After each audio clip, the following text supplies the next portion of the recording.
على سيد الأنبياء والمرسلين وعلى آله الطيبين وأصحابه الطاهرين أما بعد فأعوذ بالله من الشيطان الرجيم بسم الله الرحمن الرحيم ولا يبدين زينتهن إلا ما ظهر منها وَلْيَضْرِبْنَ بِخُمُرِهِنَّ عَلَى جُيُوبِهِنَّ وَلَا يُبْدِينَ زِينَتَهُنَّ إِلَّا لِبُعُولَتِهِنَّ صدق اللہ العلی العظیم وبلغنا رسولہ النبی الکریم ونحن علی ذلک لمن الشاہدین والشاکرین والحمد للہ رب العالمین۔ مل کر شوق اور محبت سے ایک مرتبہ حضور سرور عالم صلی اللہ علیہ وسلم کے دربار میں درود و سلام کا نذرانہ پیش کیجیے۔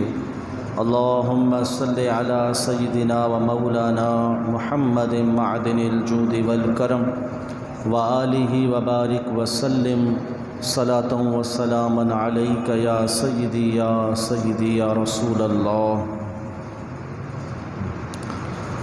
سورہ نور سے ایک آیت مبارکہ کا حصہ آپ کے سامنے تلاوت کیا ہے۔ اس سے پہلے کا جو حصہ ہے وہ پچھلے جمعے کو ہم سماعت کر چکے ہیں۔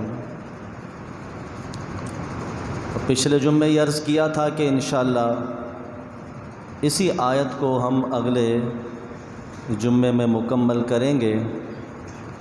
باقی تو حج کے ایام بھی ہیں، اللہ کریم ہم سب کو بھی حج نصیب فرمائے۔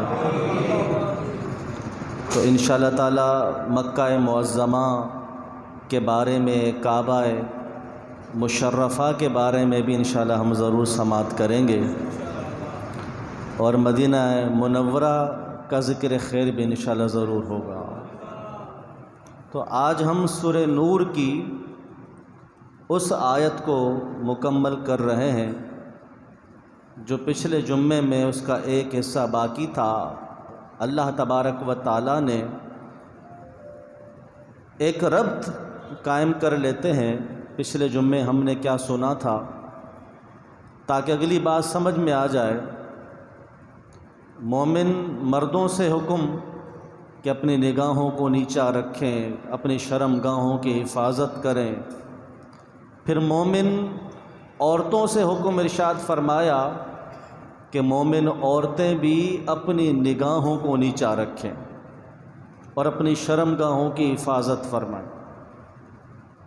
قُل لِّلْمُؤْمِنَاتِ يَغْضُضْنَ مِنْ أَبْصَارِهِنَّ وَيَحْفَظْنَ فُرُوجَهُنَّ، کہ اپنی نگاہوں کی حفاظت کریں، شرم گاہوں کی حفاظت کریں، اور فرمایا وَلَا يُبْدِينَ زِينَتَهُنَّ، اور وہ اپنی زینت کو،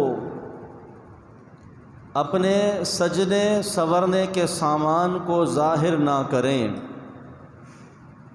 إِلَّا مَا ظَهَرَ مِنْهَا، مگر اتنا حصہ جو خود بخود ظاہر ہو جائے۔ وَلْيَضْرِبْنَ بِخُمُرِهِنَّ عَلَى جُيُوبِهِنَّ، اور وہ اپنے دوپٹوں کو اپنے گریبانوں پر، سر سے لے کے گریبان تک ڈال کے رکھیں۔ وَلَا يُبْدِينَ زِينَتَهُنَّ إِلَّا لِبُعُولَتِهِنَّ، اور وہ اپنی زینت کو کسی کے سامنے ظاہر نہ کریں سوائے اپنے شوہروں کے۔ جتنا حصہ آپ کے سامنے تلاوت کیا تھا یہ اس کا ترجمہ ہے۔ اس میں اللہ جل جلالہ مومن عورتوں سے خطاب فرما رہا ہے کہ مومن عورتیں اپنی زینت کو ظاہر نہ کریں۔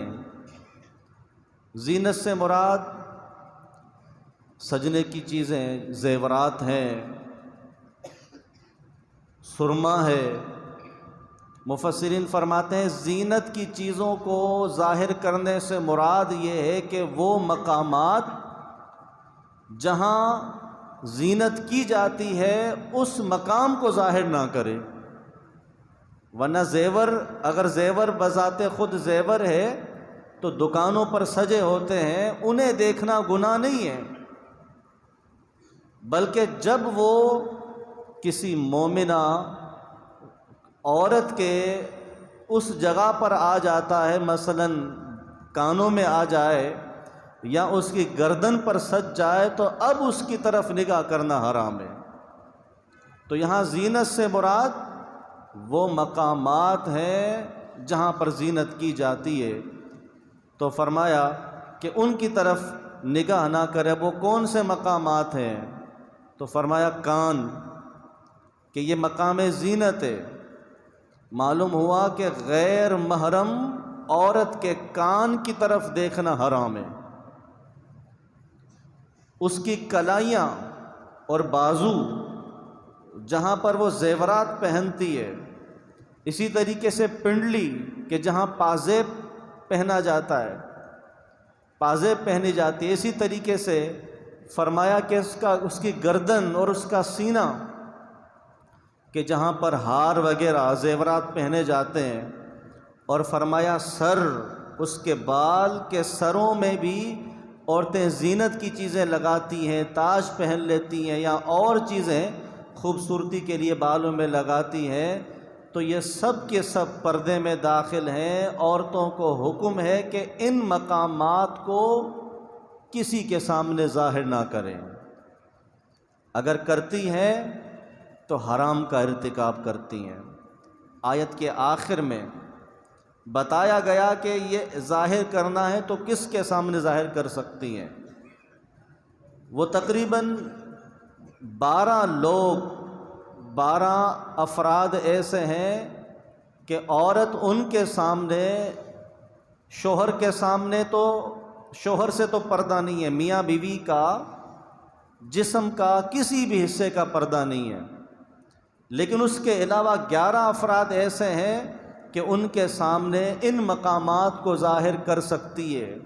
وہ ہم آخر میں ان لوگوں کو بھی ذکر کریں گے کہ جن سے پردہ نہیں ہے، عورت ان اپنی زینت کی جگہوں کو بھی ان کے سامنے ظاہر کر سکتی ہے، مگر جب کہ شہوت کا اندیشہ نہ ہو۔ اگر شہوت کا خطرہ ہے، دل میں برے خیال کا خطرہ ہے، تو پھر ان کے سامنے بھی ظاہر نہیں کر سکتی۔ لیکن ایک ہی کائنات کا ایک ہی فرد ایسا ہے، وہ ہے اس کا شوہر، کہ جس کے سامنے ہر طرح سے ظاہر کر سکتی ہے۔ اور علامہ شامی نے فتاوی شامی میں اس بات کو لکھا کہ کوئی ایسی عبادت نہیں ہے کہ جو روز ازل سے لے کر، یعنی ابتدا سے لے کر، مراد یہ ہے جب سے انسان کا وجود قائم ہوا، جب سے انسان کو اللہ تبارک و تعالیٰ نے تخلیق فرمایا، تب سے لے کر آج تک اور قیامت تک باقی رہے کوئی ایسی عبادت نہیں ہے سوائے نکاح اور ایمان کے، کہ سب سے پہلی جو عبادت ہے وہ ایمان ہے، اس کے بعد نکاح۔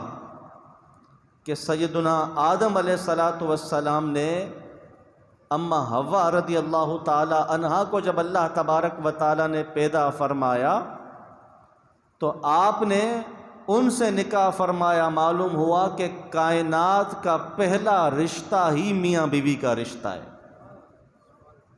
ماں باپ کا رشتہ بھی پہلا نہیں ہے، اولاد کا رشتہ بھی پہلا نہیں ہے، پہلا رشتہ ہی رشتہ زوجیت ہے۔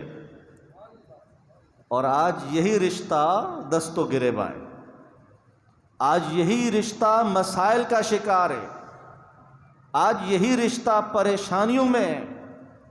سب سے پہلا رشتہ اللہ تبارک و تعالیٰ نے یہی بنایا، پھر تمام رشتے اس کے بعد بنے۔ کیوں؟ اس لیے کہ جو اللہ تبارک و تعالیٰ نے حقوق دیے تھے نہ ہم نے سیکھے نہ اس پر عمل کیا، تو مسلسل زوال کا شکار ہوتے چلے گئے۔ ابھی تو کچھ دنوں سے، جب سے یہ آیت بھی شروع کی ہے، تو کچھ دنوں سے روزانہ ہی کوئی نہ کوئی ایسا مسئلہ آتا ہے جو طلاق کا ہوتا ہے۔ یا لڑائی جھگڑے کا ہوتا ہے، کبھی دواخانے پر آ جاتا ہے، کبھی مسجد میں آتا ہے۔ آئے دن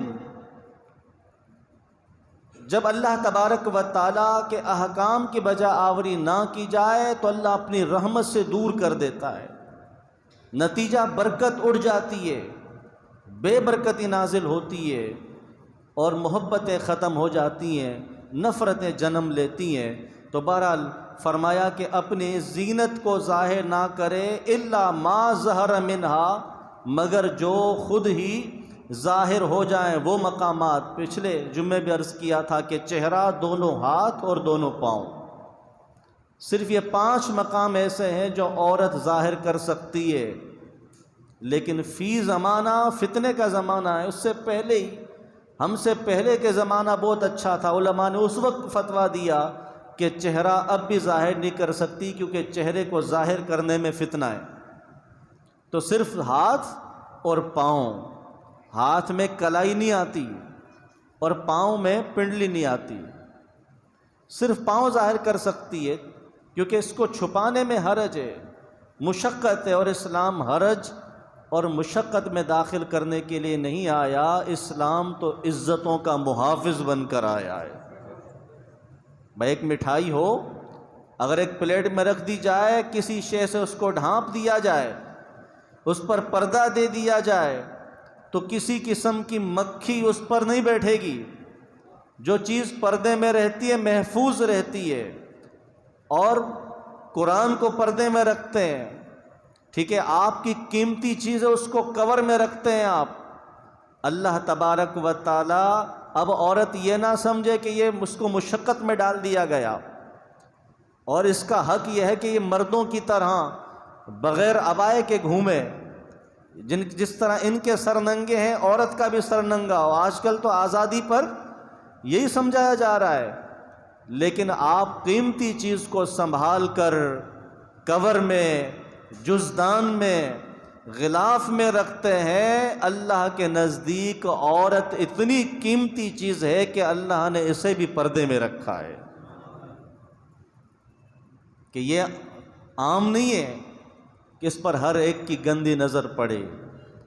تو فرمایا جس قدر اعضاء خود ظاہر ہوں وہ کر سکتی ہے، الا ما ظہر منہا ولیضربن بخمرہن، اور اپنے دوپٹے اپنے سر سے لے کر سر چھپائیں، بال چھپائیں، اور اپنی سینوں تک اسے لائیں، اپنے سینے بھی دوپٹوں سے چھپائیں۔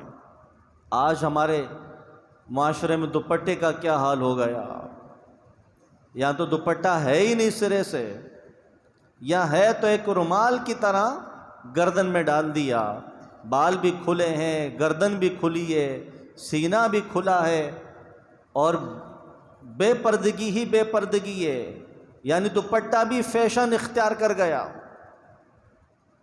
جس کو پردے کے لیے وضع کیا گیا تھا۔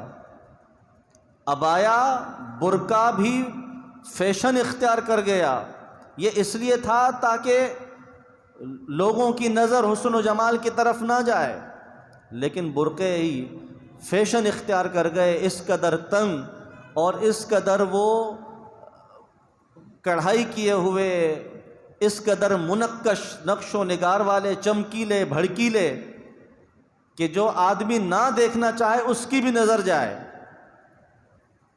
تو پردہ اس لیے تھا تاکہ نظر نہ اٹھے، تو یہ تو پردہ کر کے نظروں کو اپنی طرف کھینچ لیا، یہ پردہ نہیں ہے، یہ بھی بے پردگی ہے۔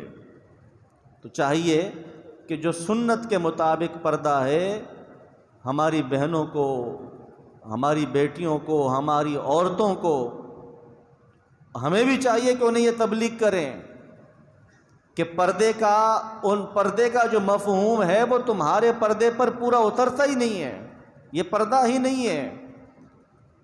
تو اس طرح کا اللہ کریم ہمارے معاشرے میں ہماری ماؤں، بہنوں، بیٹیوں، ازواج کو پردہ نصیب فرمائے کہ جس میں ان کے بال بھی چھپے رہیں۔ آج بالوں کو یہ سمجھ لیا گیا کہ اس کے ذریعے طرح طرح کے فیشن کر کے جناب یہ تو دکھانے کی چیز ہے، حالانکہ جو بھی عورتیں، لڑکیاں بالوں کو کھلا رکھتی ہیں وہ روحانی مسائل کا زیادہ شکار ہوتی ہیں، جنات کا، جادوؤں کا زیادہ شکار ہوتی ہیں، وہ پریشان گھومتی ہیں، نظر بد کا شکار رہتی ہیں۔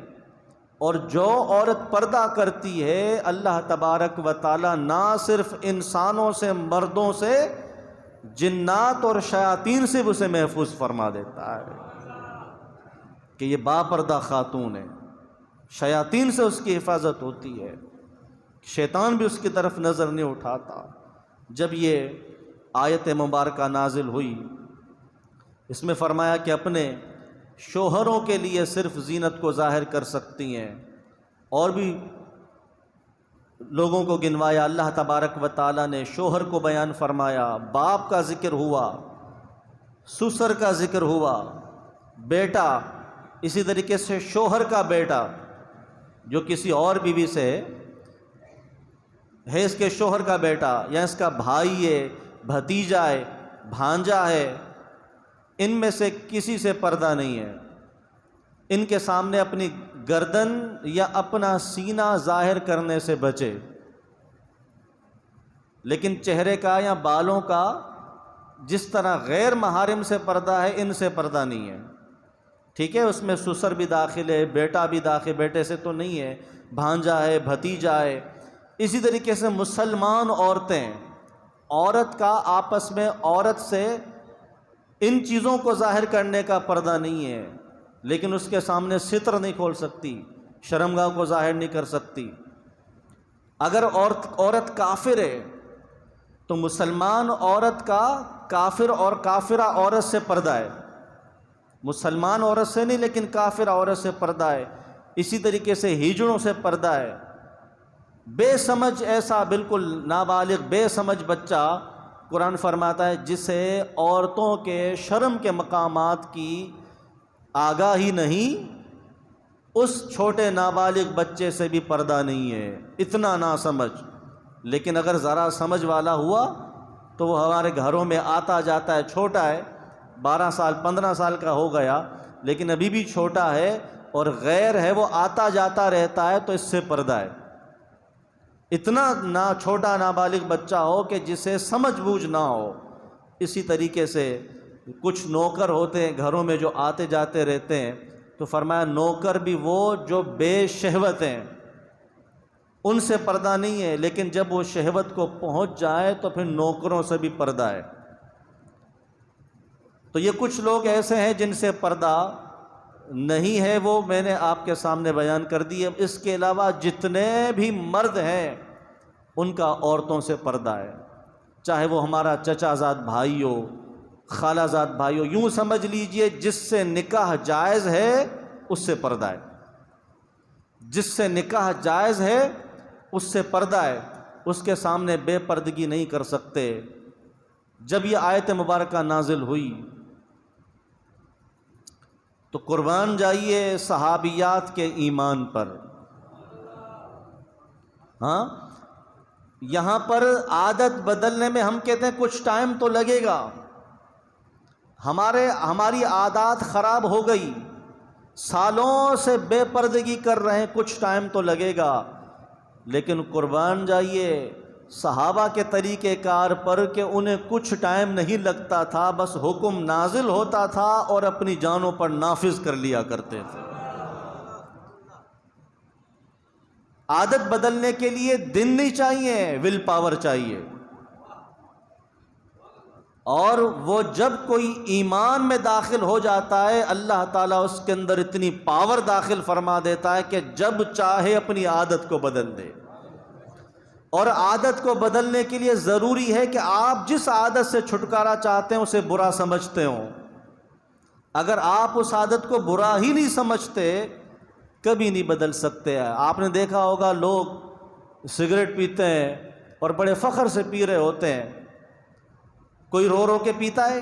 کوئی نہیں پیتا، سب فخر سے پیتے ہیں۔ گٹکا کھانے والا اس کو معلوم ہے اس کا انجام کیا ہے، لیکن فخر سے کھاتا ہے، شیئر بھی کرتا ہے، دوسروں سے بھی لیتا ہے۔ مسجد میں بھی باز نہیں آتا کہ جہاں پر فرمایا کہ یہاں پر کچی پیاز کھا کر آنا، بدبو والی چیزیں کھا کر آنا منع ہے، فرمایا تب تک مسجد میں نہ آؤ جب تک تمہارے منہ سے بو زائل نہ ہو جائے، جماعت چھوڑو گھر میں پڑھو، پہلے بدبو کو زائل کرو۔ تو ایسی چیزیں کھانا جس سے منہ میں بو پیدا ہو جائے، وہ کہتے ہمیں تو بدبو نہیں آتی، ہمارے لیے تو کشتہ نایاب ہے، ہمارے لیے تو اس سے خوشبو والی بہتر کوئی چیز ہی نہیں ہے۔ تو بھائی آپ کا اعتبار نہیں، آپ کو تو لت لگ گئی۔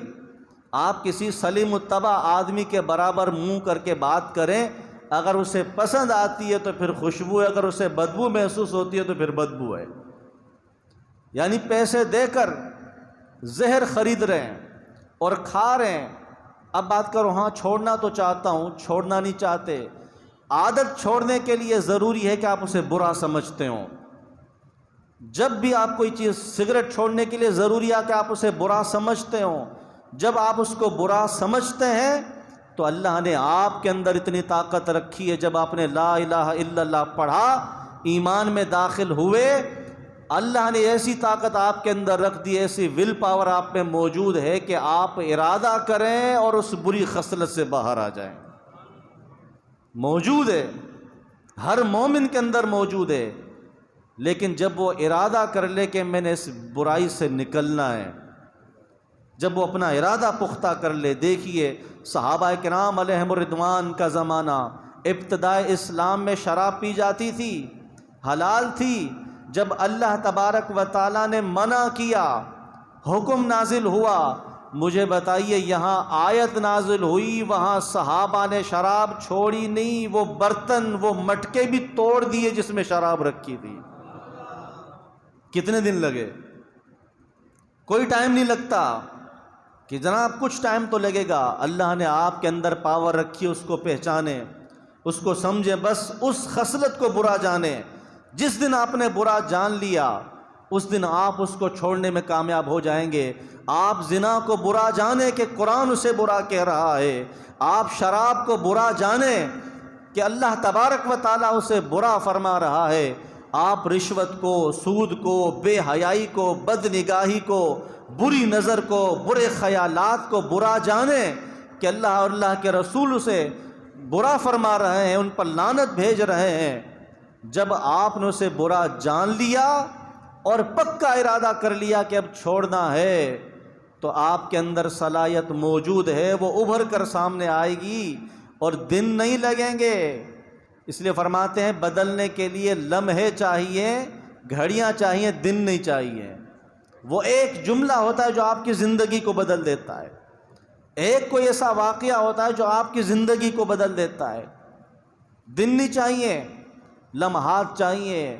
تو آپ پہلے کا زمانہ بے پردگی کا زمانہ تھا۔ جب یہ آیت نازل ہوئی، اما عائشہ صدیقہ رضی اللہ تعالی عنہ فرماتی ہیں، بخاری شریف کی حدیث ہے، آپ فرماتی ہیں کہ اللہ تعالیٰ رحم فرمائے ان عورتوں پر کہ جنہوں نے ہجرت کی، پھر اللہ تبارک و تعالیٰ نے پردے کا حکم نازل فرمایا، ان کے پاس پردے کے لیے الگ سے کپڑے نہیں تھے، اونی چادریں تھیں، انہوں نے اپنی اونی چادروں کو پھاڑ کر اپنے سروں اور اپنے سینوں پر ڈال دیا۔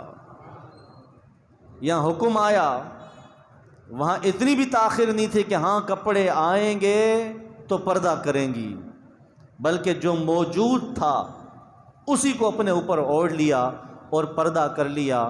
کیا تھا؟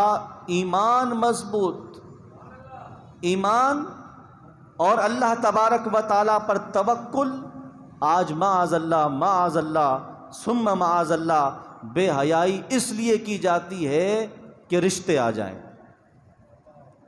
پھر یاد رکھو وہ گھر بھی کامیاب نہیں ہوتے جس کی بنیاد ہی اللہ کی نافرمانی پر رکھی گئی ہو۔ اپنی بیٹیوں کو، اپنی عورتوں کو اس لیے لوگوں پر ظاہر کرو کہ کہیں اس کا رشتہ طے ہو جائے، تو اس کی بنیاد ہی برائی پر رکھی جائے تو وہ گھر بھی آباد نہیں ہوتے، اور ان سے پھر آنے والی اولاد بھی بے حیا پیدا ہوتی ہے۔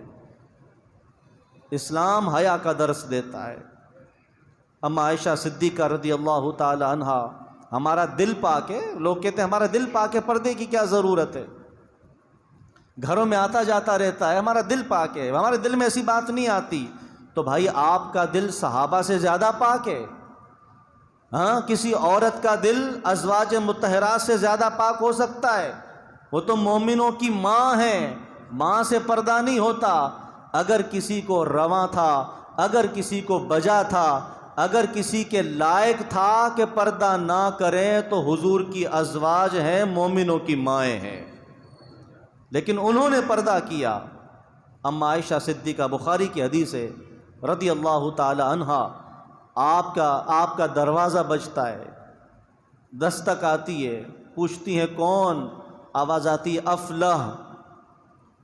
افلح کون تھے؟ اما عائشہ کے رضائی چچا، دودھ کا رشتہ تھا، رضائی چچا تھے۔ اب چچا سے تو پردہ نہیں ہے، لیکن آپ رضائی تھے، سگے نہیں تھے، دودھ کا رشتہ تھا۔ اور اما عائشہ صدیقہ رضی اللہ تعالی عنہا پر ابھی رضائی چچا سے پردہ ہے یا نہیں ہے مسئلہ واضح نہیں تھا، تو آپ نے فرمایا کہ اے چچا، میں آپ کو کیسے اجازت دے دوں کہ اللہ نے پردے کا حکم نازل فرمایا ہے؟ میں تو چچا ہوں۔ آپ نے فرمایا کہ آپ رضائی چچا ہیں اور مسئلہ واضح نہیں ہے، آتے رہے، لیکن اب حکم آیا ہے جب تک اپنے سرتاج حضور خاتم النبیین سے پوچھ نہ لوں تب تک میں آنے کی اجازت نہیں دے سکتی۔ بخاری کی حدیث ہے۔ پھر آپ نے حضور سے پوچھا تو سرکار نے فرمایا عائشہ وہ تو تمہارے رضائی چچا ہے اور چچا سے پردہ نہیں ہے، آنے دو۔ سرکار نے اجازت دی۔ تو بتائیے صحابیات سے بڑھ کر کسی کا ایمان اور تقوی کامل ہو سکتا ہے؟ وہ تو ازواج تھیں، وہ تو مومنوں کی مائیں ہیں، ان کا دل پاک نہیں تھا۔ آج ہمارا دل پاک ہے۔ پردہ وہ کرتا ہے جس کا دل ناپاک ہوتا ہے، ہمارا دل پاک ہے۔ اگر دیکھو دل میں جو ہوتا ہے وہ باہر ظاہر ہوتا ہے، جو میرے دل میں ہے وہ زبان پر آئے گا، جو میرے دل میں ہے وہ میرے کردار سے چھلکے گا، کردار سے نظر آئے گا۔ کل اناء یترشح بما فی، ہر برتن سے وہ نکلتا ہے جو اس کے اندر ہوتا ہے، جو اندر ہوگا وہی باہر ظاہر ہوگا۔ ایسا نہیں ہو سکتا اگر تمہارے باہر گندگی، ناپاکی یعنی کہ بے حیائی تمہارے باہر ظاہر ہو رہی ہے تو تمہارے اندر حیا کبھی نہیں ہو سکتی، وہی ہے جو باہر ظاہر ہوا۔ ایک اور حدیث پاک سنیے، خاتون جنت بولیے سبحان اللہ، بی بی فاطمۃ الزہرا رضی اللہ تعالی عنہا، آپ جب یہ آیت نازل ہوئی، آپ سے بڑھ کر پردے دار اور کون ہو سکتا ہے؟ ہاں، آپ سے بڑھ کر پردے دار کون ہو سکتا ہے؟ آپ فرماتی ہیں کہ میں دنیا میں اپنی زندگی میں تو پردہ کرتی رہی، کسی غیر مرد کے سامنے اپنے آپ کو تو کیا اپنے کپڑوں کو بھی ظاہر نہیں کیا، لیکن جب میرا انتقال ہوگا تو بہت سارے لوگ جنازے میں چلیں گے کہ حضور کی بیٹی ہیں، اس وقت کسی نامحرم کی نظر میرے کفن پر نہ پڑ جائے۔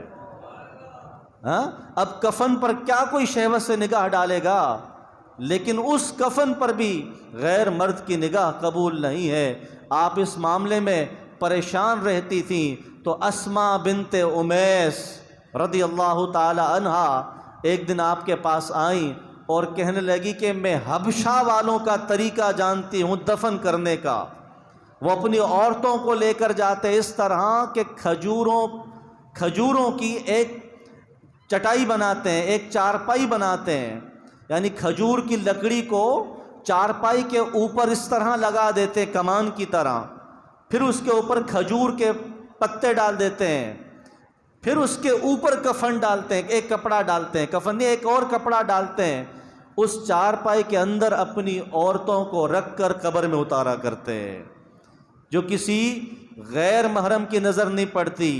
پھر اسماء بنت امیس نے بی بی فاطمۃ الزہرا رضی اللہ تعالی عنہا کے سامنے وہ چارپائی بنائی اس کھجور کی لکڑیوں کے ساتھ کہ اس میں خم ہوتا ہے، وہ اگر اسے آپ موڑنا چاہیں تو مڑ جاتی ہیں، ٹوٹتی نہیں ہیں، اور اس کے پتے بڑے لمبے ہوتے ہیں، پھر اس کے اوپر کپڑا ڈال دیا، اس طرح چارپائی بنا کے دکھائی کہ خاتون جنت آپ پریشان نہ ہوں، آپ کو ہم اس طرح با پردہ لے کر جائیں گے۔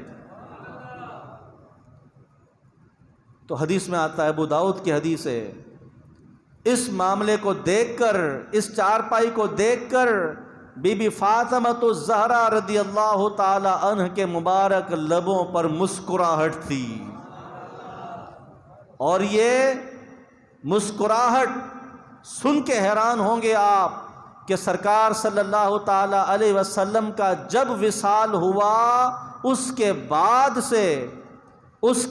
سے اماں فاطمہ کے انتقال تک کی یہ ایک اور پہلی مسکراہٹ تھی۔ آپ کبھی نہیں مسکرائی تھی حضور کے وصال کے بعد، یعنی کوئی خوشی نہیں تھی، ان کی نگاہ میں اگر خوشی تھی تو یہاں سے با پردہ جانے کی تھی، کہ میں با پردہ چلی جاؤں۔ یہ کیا تھا؟ ایمان کی مضبوطی، اللہ کے قرآن سے محبت۔ ام خلا رضی اللہ تعالی عنہ صحابیہ، آپ کا بیٹا ایک جنگ میں شہید ہو گیا، آپ کو اطلاع ہوئی تو ام خلاد رضی اللہ تعالی عنہا نے، معلوم ہوا کہ بیٹا جنگ میں شہید ہو گیا ہے، تو آپ جلدی جلدی اٹھیں اور آپ نے نقاب لگایا، چادر اوڑھی، پردہ کیا، اور سیدھا بارگاہ رسالت صلی اللہ تعالی علیہ وسلم میں معاملے کی یقین دہانی اور پوچھنے کے لیے کہ کیا ہوا، کیسا ہوا، اس لیے حاضر ہوئیں۔ تو جب آپ حضور کی بارگاہ میں آ رہی تھیں، کسی نے کہا ام خلاد تیرا بیٹا شہید ہو گیا اور اب بھی تو پردے میں لگی ہوئی ہے، یعنی یہ تاخیر کر کے آئی، تجھے تو پتہ چلتا تو ننگے پاؤں ننگے سر دوڑتی ہوئی آ جاتی، اب بھی تو پردہ کر کے پھر آئی ہے، اتنا تجھے ٹائم لگا۔ ہاں، بیٹے کی فکر نہیں تھی، اس کا مطلب ہے، اس کا مفہوم یہ تھا کہ تیرا بیٹا شہید ہو گیا، اب بھی تو اس پردے کے چکر میں لگی رہی۔ تو ام خلاد رضی اللہ تعالی عنہا نے بڑا تاریخی جواب دیا،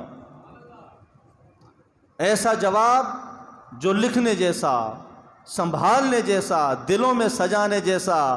انہوں نے کہا کہ ہاں، میں پردہ اس لیے کر کے آئی ہوں کہ میں نے بیٹا ضرور کھویا ہے لیکن حیا نہیں کھوئی،